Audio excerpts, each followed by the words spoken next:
Good morning po. Tayo po ay nagpapainit ng kawali. Isunod na natin ang ating bawang. Yan, bawang. Ito po kasi sa kawali na to, ginisa natin yung corn tuna. Kasi po tayo ay magluluto ng ating breakfast. Yan po ang ating garlic.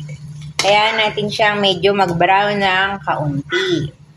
At ingatan natin yan ay masunog, guys. Ako, kapait. Masarap lang po yan kapag hindi sunog. So, yan, guys.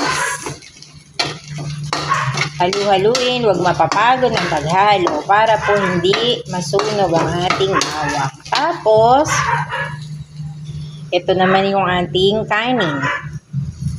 Ayan. Hindi na po tayo maglalagay ng asin. Alam niyo po kung bakit. Kasi maalat na po yung kapartner niyan. Tapos lalagyan pa natin yan ng itlog.